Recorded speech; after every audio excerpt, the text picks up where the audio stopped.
1907 മുതൽ 1956 വരെ തൃശ്ശൂർ അതിരൂപതയിൽ ജീവിച്ച് വൈദികർക്കും സന്യസ്ത സമർപ്പിതർക്കും ജീവിത മാതൃകയും പ്രചോദനവുമായി കടന്നുപോയി പൗരോഹിത്യത്തിൻ്റെ മാഹാത്മ്യം മഹത്വരമാക്കിയ ഒരു വന്യ വൈദികനുണ്ടായിരുന്നു. ചാരിറ്റി സന്യാസിനി സമൂഹത്തിൻ്റെ സ്ഥാപക പിതാവ് ധന്യൻ അഗസ്റ്റിൻ ജോൺ ഊക്കനച്ചൻ. തിരുപ്പട്ട സ്വീകരണ സമയത്ത് ജ്ഞാനത്തിൽ പക്വതയാർജിക്കുവിൻ, നിങ്ങളുടെ അധ്യാപനം ദൈവജനത്തിന് ആധ്യാത്മികമായ ഔഷധമായിരിക്കട്ടെ എന്ന് മെത്രാൻ ഉദ്ബോധിപ്പിച്ചത് അക്ഷരം പ്രതി അനുസരിച്ച വന്യവൈദികൻ. ഒരു പുരോഹിതൻ വിശ്വാസ പ്രബോധകനായിരിക്കണമെന്ന് തിരിച്ചറിഞ്ഞവൻ. നവങ്ങളായ ചിന്താധാരകളിലൂടെ നല്ല ഇടയൻ്റെ വഴിയിലൂടെ ചരിച്ച വന്യവൈദികൻ.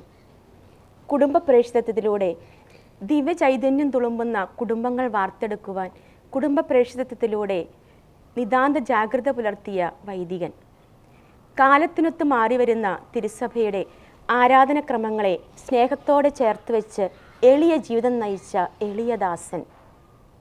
യേശു തന്നെ ഭരമേൽപ്പിച്ച എല്ലാ ജീവിത ദൗത്യങ്ങളും അതിൻ്റെ പരിപൂർണതയിൽ നിർവഹിച്ച് സുവിശേഷ പ്രഘോഷണത്തിലൂടെ ലോകം നേടിയെടുത്ത നല്ല പുരോഹിതൻ. കാലത്തിൻ്റെ ചുവരെഴുത്തുകൾ മനസ്സിലാക്കിക്കൊണ്ട് സഭൈക്യ പ്രവർത്തനങ്ങളിൽ കർമ്മോത്സുകതയോടെ ധീരതയോടെ കടന്നു വന്ന കർമ്മയോഗി. ഇടവകയിലായിരുന്ന ഓരോ സമയത്തും വിശ്വാസ പരിശീലനത്തിനായി അക്ഷീണം പ്രയത്നിച്ച മതാധ്യാപകൻ.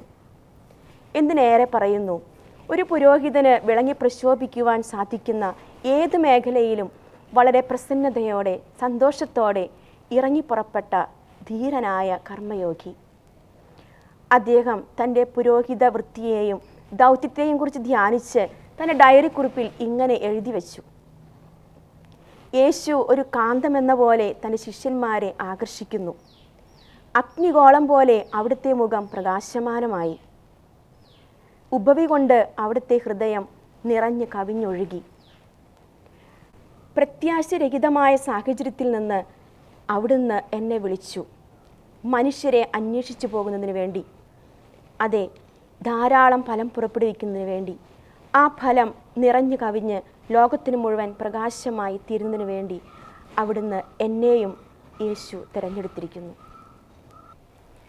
ധന്യനും വിശുദ്ധനുമായ ഈ വന്യപുരോഹിതൻ്റെ തിരുപ്പട്ട സ്വീകരണത്തിൻ്റെ സ്മരണ ആചരിക്കുന്ന ഈ ദിനങ്ങളിൽ നമുക്ക് അദ്ദേഹത്തോട് മാധ്യസ്ഥം യാചിച്ച് പ്രാർത്ഥിക്കാം.